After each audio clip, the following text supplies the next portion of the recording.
Gostaria que você abrisse a sua Bíblia no livro de 2 Samuel, capítulo 6. 2 Samuel, capítulo 6. Hoje nós vamos ler a velha aliança. O que vocês acham? Bênção, né? Com a luz do novo. 2 Samuel, capítulo 6, no versículo 1.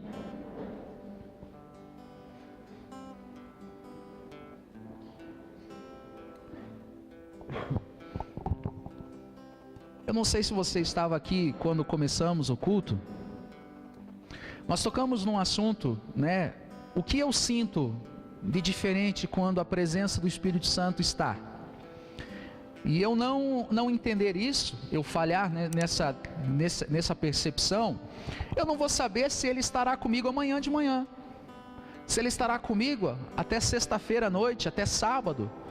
Né, se ele não vai perder, né, tipo celular, né, você carrega ele e tem que usar pouco para a bateria durar mais. Então domingo eu sou cheio do Espírito Santo, durante a semana eu uso pouco, para chegar até a outra semana, é assim que funciona?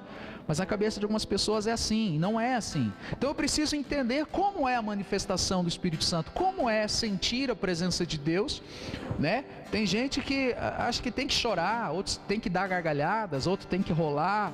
Claro que algumas manifestações do Espírito Santo é diferente para algumas pessoas, mas não. A maior certeza que eu posso ter da manifestação do Espírito Santo em minha vida são os frutos que eu estou dando. Não adianta eu rolar, gritar, chorar e não sei o que, e amanhã cedo eu agredir a minha esposa, dar calote no vizinho, comprar e não pagar, né? Não adianta. Então, como eu sei que eu estou cheio da presença do Espírito Santo, da presença de Deus, é como a minha vida tem se tornado. É claro que não é no estralar de dedos. O aceitar, né, a presença de Deus em minha vida e o nascer de novo é como estralar de um dedo, como piscar de um olhos, né? Você nasce de novo, mas ainda você é uma criança, então leva um certo tempo até os frutos. Nenhuma árvore produz, né, caixas de fruto no primeiro ano, ela vai produzir um fruto, né? Às vezes nem dá tempo de você colher, ele cai, né? Mas daqui a pouco produz 3, 4 e assim por diante, até ela se tornar uma árvore grande. E esse é o desejo de Deus sobre as nossas vidas, amém? Então agora eu vou mudar um pouco a pergunta. A pergunta agora, né, diferente um pouquinho. No começo eu falei o que é a presença de Deus. Agora eu quero perguntar para você, e vamos andar, né, nessa noite por alguns minutos sobre essa palavra. Como que eu trago a presença de Deus? Como nós trazemos a presença de Deus para nós? Tipo assim, o culto. Tem o culto que houve manifestação da presença de Deus. Tá, o que nós precisamos fazer para a presença de Deus se manifestar em mim, em nós ou no nosso meio? O que eu preciso fazer? Será que eu tenho que acender vela? Será que eu tenho que fazer uma simpatia? Será que eu preciso dar cambalhota? Será que eu preciso de um fundo musical? Será que eu preciso de ali algumas notas de guitarra, bateria, agitar? O que eu preciso? Você viu como muitas vezes nós não sabemos como atrair a presença de Deus? Como lidar com a presença de Deus? Mas o seu celular você sabe lidar, o seu notebook, o seu carro, então você sabe bem certinho todas as funcionalidades dele. Mas a presença de Deus, afinal, eu tenho coisas mais importantes para gastar tempo da minha vida do que a presença de Deus, né? Bom, Ele está aí, eu sei que Ele é bom. Não, nós precisamos. E por isso que eu quero gastar um pouquinho de tempo e gostaria que você prestasse atenção nessa palavra. Vocês que estão aqui são pessoas inteligentes, amém? Amém, queridos? Eu falo, quem fica para me ouvir porque é inteligente. Porque só pessoas inteligentes conseguem entender o que é ser cristão e o que é ser fantoche dessa manipulação que tem aí fora.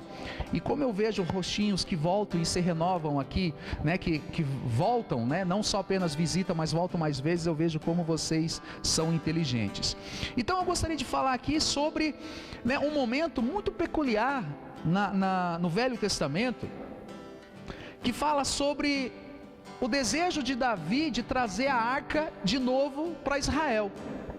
Porque naquele momento, nessa cena que aconteceu aqui, não é uma encenação, é a cena. Nesse vivenciar, a presença de Deus estava onde a arca estava. Você levava a arca, a presença de Deus ia junto, a presença de Deus estava ali. Por isso que no Santo dos Santos ficava a arca, e a presença de Deus estava lá.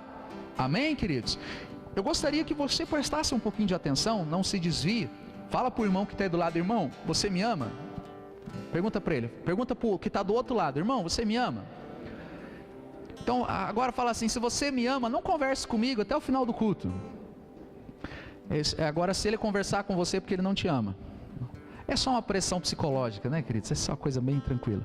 E olha só que interessante, eu até anotei aqui, queridos, né?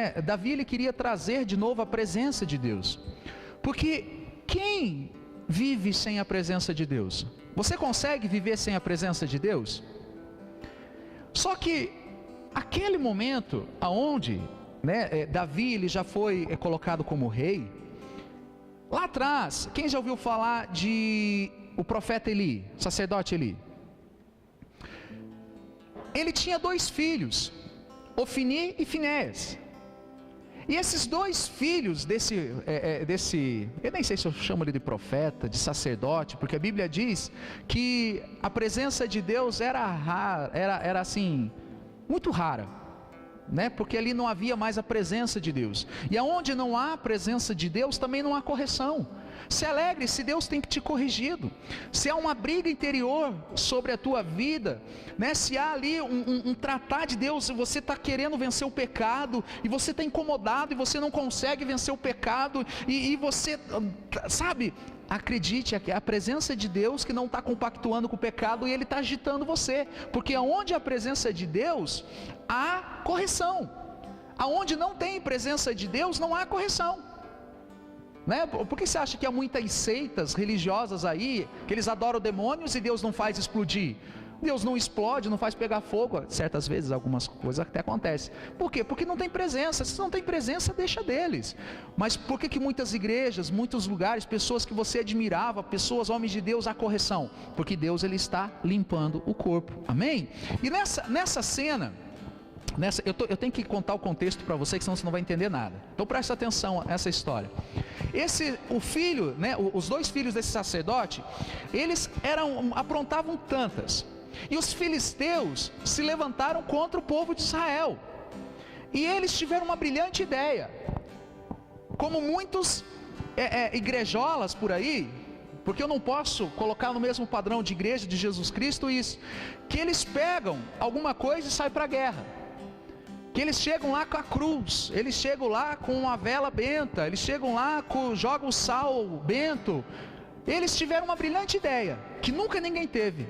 Eles pegaram a arca da aliança e levaram diante do povo de Israel para vencer os filisteus. O que você acha que aconteceu? Gente, eles pegaram a arca da aliança, né, queridos? Né? Não sei se você já viu alguma igreja fazer a campanha da arca da aliança.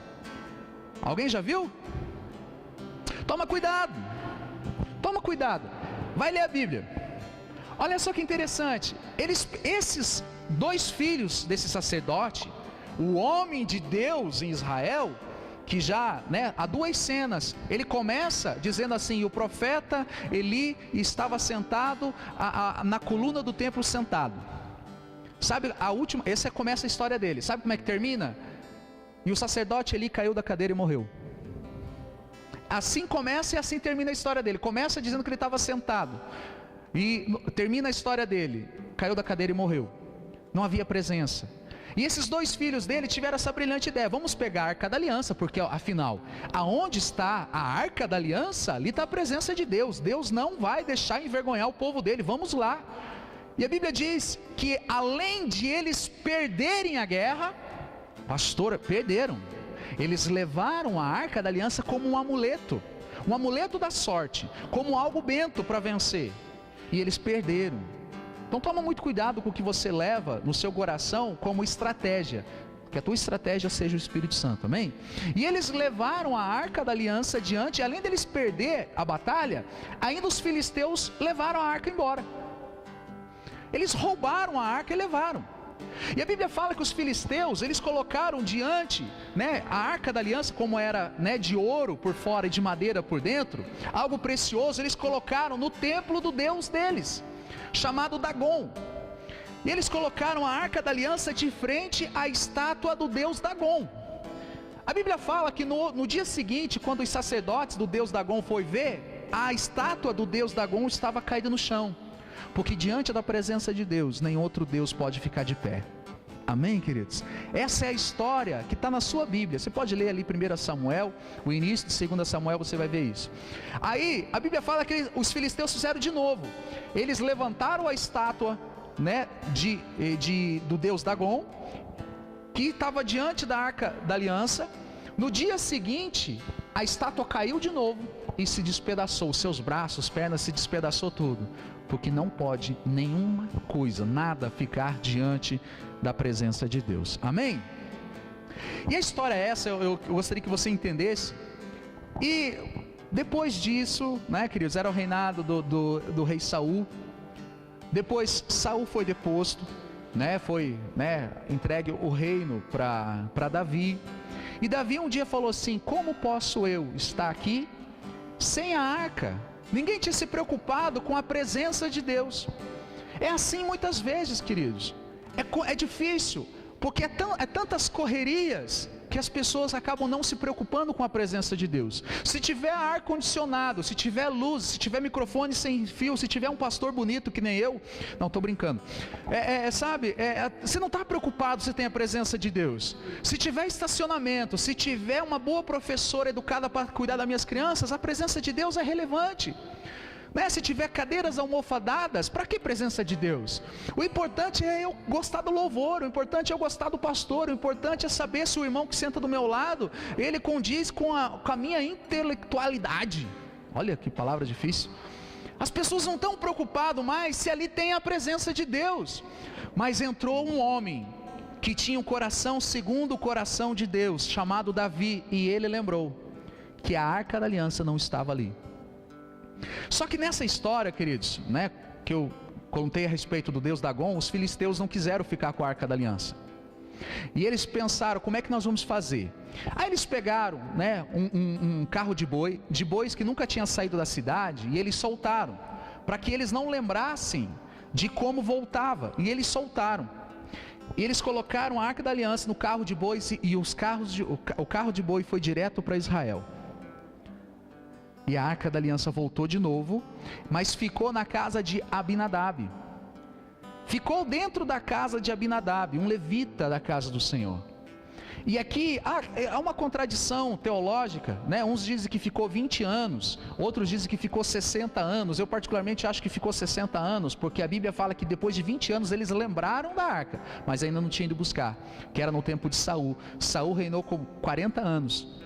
Então, você imagine, 60 anos a arca da aliança ficou na casa de Abinadab. E um dia, o rei Davi falou: eu quero ir buscar. Como é que ela chegou lá? Chegou por carro de boi. Chegou por carro de boi. Então nós vamos trazer de novo um carro de boi. Você conseguiu entender até aqui? Amém? Parece um pouco confuso quando você lê o Velho Testamento, mas daqui a pouquinho você vai entender. Amém? Ficou 60 anos na casa de Abinadab a arca, e a vida dele não mudou. Capítulo 6, versículo 1, agora nós vamos começar a pregar. Amém, queridos? Você já entendeu todo o contexto. Tomou Davi a juntar todos os escolhidos de Israel em um número de 30.000. Depois, com todo o povo que tinha consigo, partiu para Balaá de Judá, para levarem de lá para cima a arca de Deus, sobre a qual se invoca o nome, o qual do Senhor dos Exércitos, que se assenta acima dos querubins. Puseram a arca de Deus num carro novo, e levaram da casa de Abinadab, que estava no outeiro. E Uzá e Aiô, filho de Abinadab, guiavam o carro novo. Levaram-no com a arca de Deus da casa de Abinadab, que estava no outeiro, e Aiô ia adiante da arca. Davi e toda a casa de Israel alegravam-se perante ao Senhor, com toda a sorte de instrumentos de pau de faia, com harpas, com saltérios, com tamborim, com pandeiros e com símbolos. Quando chegaram à eira de Nacon, estendeu Uzá a mão a arca de Deus e a segurou, porque os bois tropeçaram. Então a ira do Senhor se acendeu contra Uzá, e Deus o feriu ali por essa irreverência, e morreu ali junto à arca de Deus. Desgostou-se Davi, porque o Senhor irrompera contra Uzá, e chamou aquele lugar Pérez Uzá até o dia de hoje. Temeu Davi ao Senhor naquele dia, e disse: como virá a minha arca do Senhor? Não quis Davi retirar-se para junto de si a arca do Senhor, para a cidade de Davi, mas a fez levar à casa de Obed-edom, o geteu. Ficou a arca do Senhor em casa de Obed-edom, o geteu, 3 meses, e o Senhor abençoou toda a sua casa. Amém? Eu sei que as histórias do Antigo Testamento muitas vezes não faz muito sentido para você. É por isso que eu conto o contexto que está acontecendo, para você poder visualizar, para você entender. Queridos, a arca ela foi levada, foi roubada, né? Foi levada pelos filisteus e foi devolvida, mas ficou na casa de Abinadab, um levita. Na sua cabeça você tem que entender que um levita é aquele que era propício a cuidar dos utensílios da casa do Senhor, aquele que cuidava do templo, do tabernáculo, aquele que colocava tudo minuciosamente, é aquele que tirava o pó, é aquele que arrumava, é aquele que cantava os louvores, os hinos, é aquele que fazia. E você veja, queridos, que há algumas coisas nessa história que não faz sentido, algumas coisas nessa história que você não entende se você não tiver a revelação do novo, se você não tiver o coração voltado para Deus, para o Senhor Jesus, para o Espírito Santo, você não vai entender. Porque como pode acontecer? A Arca da Aliança ficou 60 anos numa casa e nada aconteceu. Houve morte porque o filho de Abinadab morreu. E ele ficou 3 meses na casa de Obed-edom. 3 meses, e o Senhor abençoou toda a casa. Então aqui existe uma história, por trás da história, que você precisa entender algumas coisinhas. Se você tiver um pouquinho de paciência comigo, você vai sair daqui entendendo um pouco mais, amém? Mas não porque eu vou explicar, porque o próprio Espírito Santo vai traduzir. Você veja, queridos, aqui, que eu já preguei sobre isso alguma vez, sobre que Uzá, ele deveria ter ali os seus 18, 20 anos, e ele nasceu com a Arca da Aliança na sala dele, porque a arca estava na casa de Abinadab. E por todo dia ele vê aquilo lá, o pai dizendo: ó, não toca na arca, porque a arca é consagrada, não toca na arca, porque a arca é santa, não toca. Ele já estava tão cheio de si mesmo, ele já estava tão acostumado com a arca, tão familiarizado, que quando a arca foi cair, ele foi tentar segurar. Ele foi tentar segurar, e a Bíblia diz que a ira do Senhor caiu sobre ele. Então como é que você traz a arca? Se até um menino, filho de levita, e que seria um levita também, tocou na arca e morreu, como você traz a presença de Deus? Se a arca da aliança é a presença de Deus, como você leva a arca? Como você atrai a presença de Deus para o teu casamento? Como que você atrai a presença de Deus para a sua vida financeira? Como você atrai a presença de Deus para o seu ministério? Como você atrai a presença de Deus para a sua casa? Como você atrai? Como você traz? Como você pode lidar com algo tão perigoso? É assim que Davi temeu. Ele não quis trazer, não quis levar para a cidade de Davi, e deixou em Obed-edom, na casa de Obed-edom. Olha que interessante. Existem algumas coisas que começam a nos dar uma curiosidade. Você sabe o que quer dizer a palavra usar? O nome daquele menino que tocou na arca, você sabe o que quer dizer? Usar? Força. A palavra usar quer dizer força. Traduzido, usar quer dizer força. O nome daquele menino era força para nós. Força. Força. Existe algo, queridos, relacionado. Nada na Bíblia é por acaso. Qualquer dia desse eu vou trazer uma revelação. Eu já passei para os jovens aí.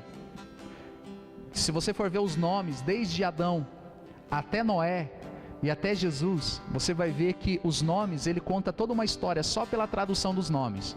Ele tem um plano de redenção só pelos nomes, a tradução. O nome Uzá quer dizer força. A força foi segurar a presença. Força foi tentar não deixar a presença de Deus cair. Força tocou na arca. Força. Tudo que você faz pela sua força, a morte. Tudo aquilo que você quer. Existem pastores querendo segurar membros à força, por mais que dá vontade. Tem gente que quer pedir a sua oferta à força. É por isso que nós não tiramos o momento de oferta. Porque se não for pela presença, não adianta usar. Usar é morte. Eu não vou tocar com usar na sua vida. É por isso que nós não vamos usar mais o momento da oferta. Usar quer dizer força. Não tem como você trazer a presença de Deus. Como que você traz a presença de Deus num culto maravilhoso que nem hoje? Pela força. Vem Espírito Santo, vem Espírito Santo, vem. É assim que você traz? Eu já ouvi muitas vezes dizer que é o louvor que traz a presença de Deus. Você traz o louvor e o louvor traz. Eu sei que muitas vezes eu vou desconstruir tudo que falaram para você a respeito do louvor. E o louvor é a parte importante. A Bíblia diz que quando os demônios entravam no rei Saul, Davi tocava a harpa e os demônios iam embora. Porque os demônios não conseguiam resistir ao louvor. Mas o louvor apenas não atrai a presença de Deus. Sério. Porque a Bíblia diz... No versículo 5, Davi e toda a casa de Israel alegravam-se perante o Senhor com toda sorte de instrumentos de pau de faia, com harpa, com saltérios, com tamborim, com pandeiros e com símbolo. Eles estavam cantando e dançando, e mesmo assim houve morte. Não houve vida, houve morte. Amém, querido? Você já conseguiu entender até aqui? Então como que você lida com a presença de Deus? Você quer levar a arca da aliança para a tua casa? Como assim? Mas até hoje tem uns cabeça dura, para não dizer cabeça oca, que ainda vão lá e querem levar a arca. No final eu conto um pouquinho sobre a arca, tá? Eu não posso pular os tópicos aqui. Mas existe, como eu falei, existe uma história por trás da história, amém? E o meu tempo é curto. A Bíblia fala que daí a arca ela ficou na casa de Obed-Edom. Na casa de Obed-Edom. E ali houve uma manifestação da graça. Na velha aliança, no Antigo Testamento, houve uma manifestação da graça. Como, pastor? Porque em 3 meses mudou a sua história. A Bíblia fala que as pessoas passavam e de longe vinha como a arca prosperou, como a presença de Deus prosperou toda a sua casa. Ele não era importante. Até aquele dia ele era só a casa mais próxima da onde morreu Uzá. Até onde usaram a força era o que tinha ali. Porque quem que ia levar para mais longe? Era a casa próxima aonde houve morte. E a graça alcançou Obed-Edom. Então aquele dia ele pensou assim, eu acredito que os soldados, né, os soldados de Davi chegou para Obed-Edom e falou assim, nós viemos trazer, o senhor guarda aí, cuida da arca da aliança. Não, mas eu não posso ficar porque Uzá não morreu? Morreu, mas o rei está mandando. Então agora é o seguinte, ou o senhor morre ou o senhor morre. Ou o senhor morre pela arca ou o senhor morre porque o rei vai matar porque o senhor não quis obedecer a ele. E ele falou, então deixa aí. Ele não tinha parâmetros.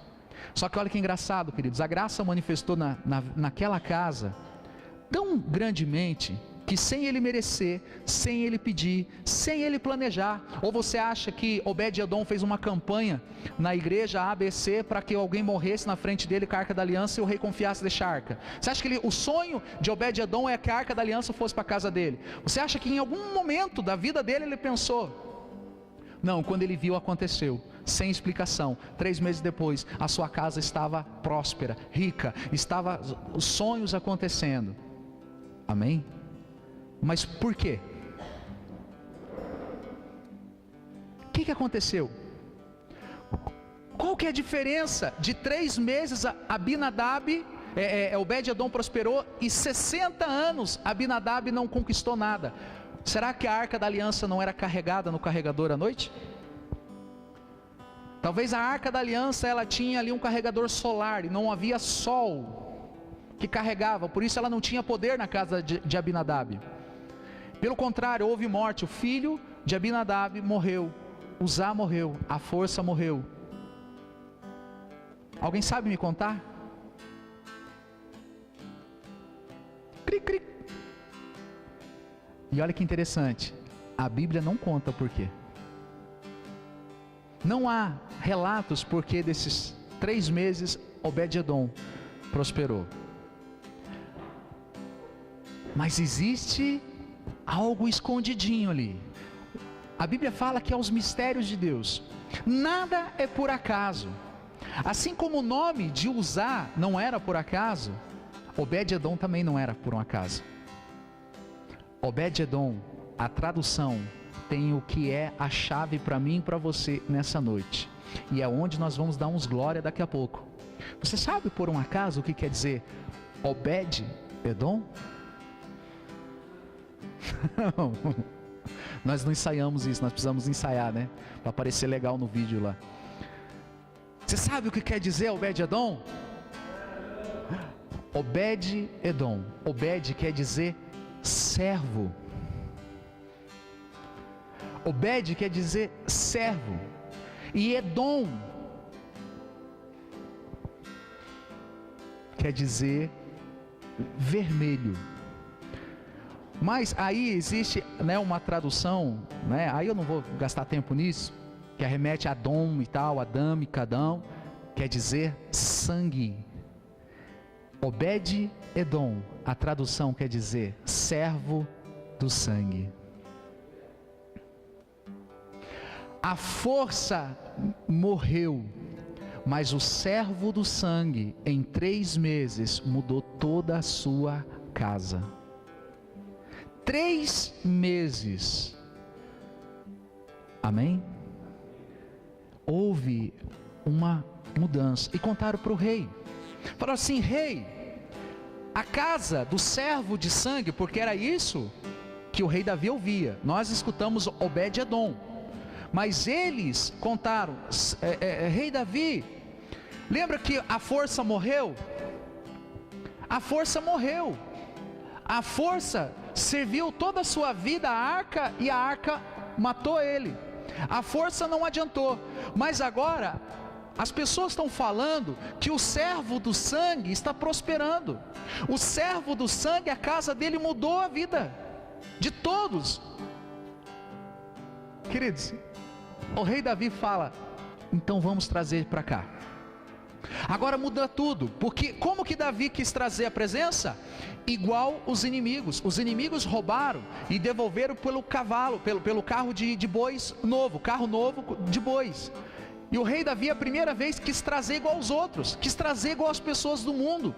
É por isso que muitas vezes as estratégias que as igrejas estão usando para usar as coisas do mundo para a igreja, para usar a ganância que o mundo tem para atrair pessoas, para usar as estratégias do diabo para atrair pessoas, não deu certo. A presença de Deus não é vendida com as estratégias do seu inimigo.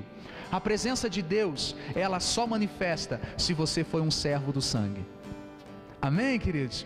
Aí o rei Davi falou: não, então espera aí. O servo do sangue. O servo do sangue. Sabe como é que Davi fez de novo?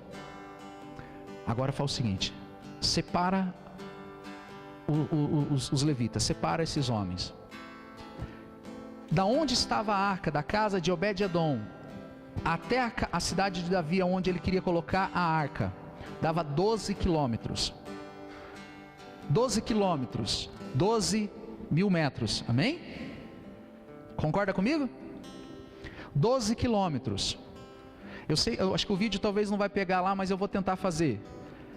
Você imagina, eles levantavam a arca, aqui, aqueles homens, e eles davam 1, 2, 3, 4, 5, 6 passos, e sacrificavam ao Senhor. Aí, né, imagine que está continuando para lá. Eles davam 1, 2, 3, 4, 5, 6 e sacrificavam ao Senhor. A cada 6 passos, o 7º, eles sacrificavam ao Senhor. Pastor, você está querendo dizer que nós vamos a cada 6 passos sacrificar? Não. Porque se você for o próprio servo do sangue, você é o sacrifício. Amém, queridos? Talvez a sua vida não é um sacrifício. E é essa a conotação, é onde eu quero terminar. Olha para a tua vida e vê se a tua vida tem sido serva do sangue. Por isso que não adianta a gente fazer nada aqui para atrair a presença de Deus. A presença de Deus só vai estar aonde houver sangue. Só aonde houver sangue. Uma vez por ano, o sumo sacerdote entrava no Santo dos Santos e ali havia o sacrifício, era colocado sobre a parte de cima, onde está a arca. Eu não vou entrar nesse assunto, mas ele derramava sobre a arca o sangue. A Bíblia fala que ali vinha a presença de Deus e ali havia o pedido do sumo sacerdote a Deus pela saúde, pela prosperidade daquela nação. Mas tinha que haver derramamento de sangue sobre a arca. E olha que interessante, queridos, hoje nós não precisamos mais sacrificar. A Bíblia fala que Deus, ele tem nojo dos sacrifícios. Ele não quer mais sacrifícios, porque ele já se agradou através do sacrifício de Jesus Cristo. Você não vai ver, a partir da morte de Jesus Cristo na Bíblia, você não vai ver nenhum relato da Arca da Aliança. As igrejas querem introduzir, querem colocar a Arca da Aliança nos seus altares, fazer campanha, passear pela cidade a Arca da Aliança. Hoje nós não precisamos mais da Arca da Aliança, nós não precisamos mais da presença de Deus. Não há mais derramamento de sangue sobre a Arca da Aliança. E tem gente que ainda leva para casa a Arca da Aliança, né? Coloca de enfeite na sua estante a Arca da Aliança. Não adianta, aquilo de si mesmo não é nada. Só que olha que interessante, a Arca da Aliança, por dentro, ela era 100% madeira, e por fora ela era 100% ouro. O que isso fala para mim? Jesus Cristo, 100% homem e 100% Deus. A parte de madeira fala da parte humana de Jesus, a parte de ouro, a parte celestial de Jesus. Hoje a presença, hoje a arca é o próprio Senhor Jesus. Amém, queridos? Como eu posso ter Jesus na minha casa? Sendo um servo do sangue. Se você tiver a consciência do servo de sangue, que a cada 6 passos que você der, você venha parar e ver se o que você tem feito condiz com aquilo que você é. Eu poderia fazer uma analogia e uma semelhança que, de segunda a sábado dá 6 dias, no domingo você volta a sacrificar o Senhor aqui no domingo, cada 7 dias domingo, mas isso é errado, você não precisa mais sacrificar.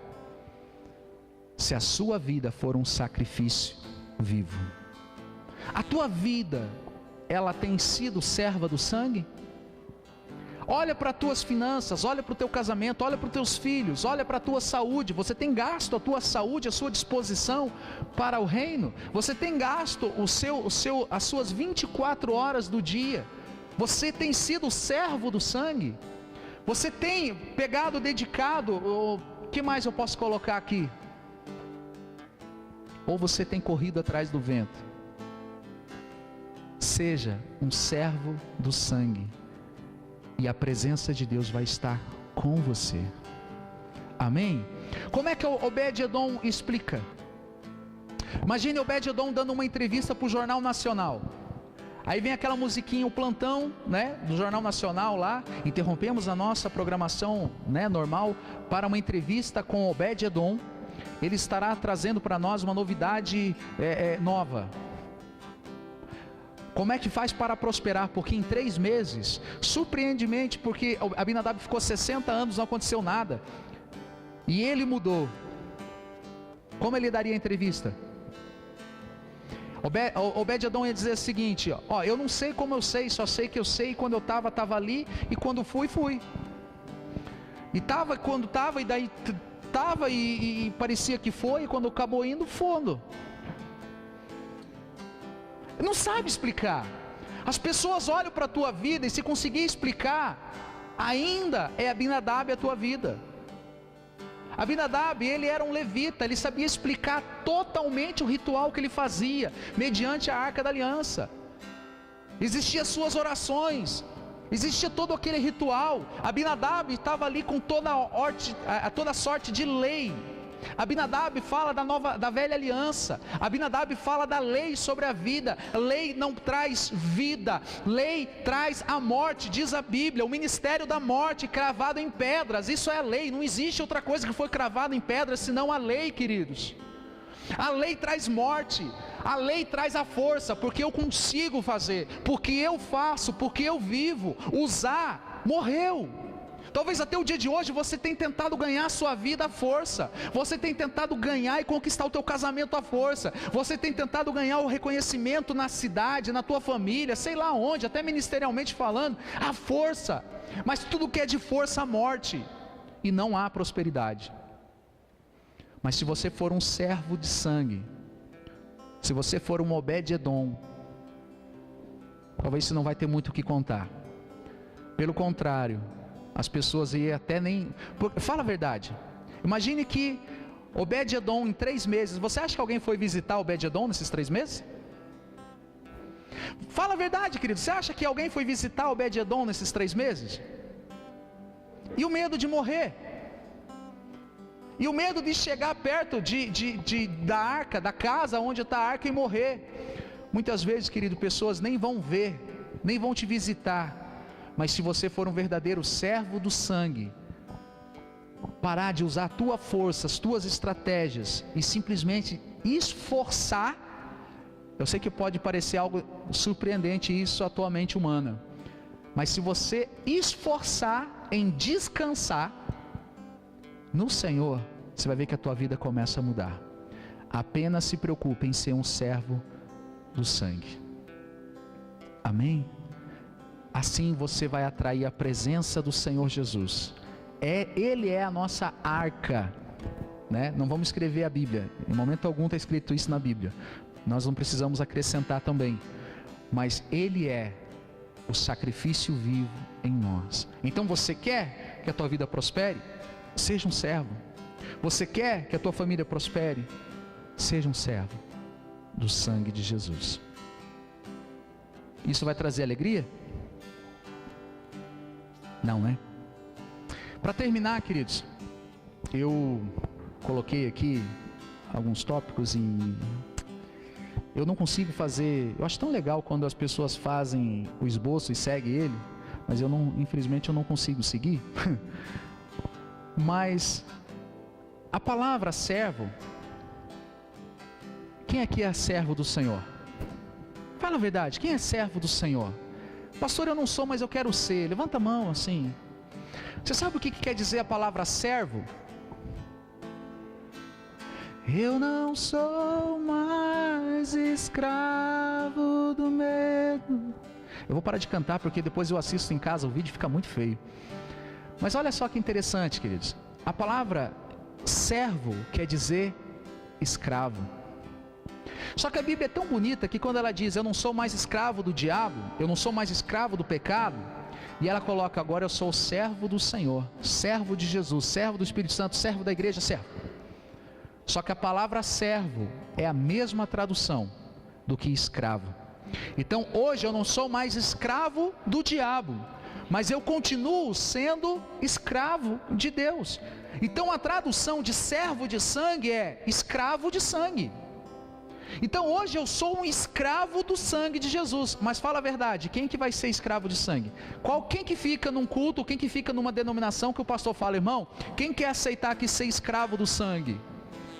Ninguém vem para frente, né?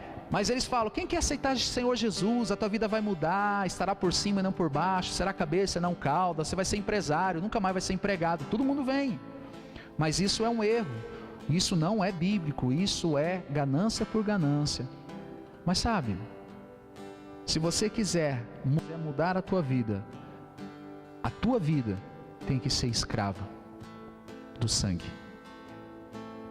Quer mudar de vida? Seja escravo do sangue. Se a tua vida ainda, você tem vivido algumas coisas aí fora, vivendo debaixo da lei e pela força, deixa eu dizer, não está dando muito certo, né? Porque tudo que você usa a força, cansa, né? Vamos colocar aqui, ó. Aqui eu tenho um peso, deve ter aqui uns 6, 7, 8 quilos. Por mais que seja liviano, fica segurando. Vai chegar uma hora que vai doer os seus braços. E tudo você quer dar um jeitinho para Deus. Você quer colocar a sua força. Você quer ser um usar e tocar na presença de Deus. Você faz as tuas escolhas e quer que Deus abençoe as tuas escolhas. Você tem uma brilhante ideia de você mesmo e você quer que Deus empreenda todo o tempo dele nas suas ideias. Mas você não gastou tempo orando ao Senhor para dizer: Senhor, faça em mim a tua vontade. Porque às vezes a vontade dele na tua vida não vai ter explicação nenhuma. Ele não vai dizer nada. Ele não vai te dar uma brilhante ideia, ele não vai dizer nada. Simplesmente ele fala: descansa, porque você é meu escravo do sangue.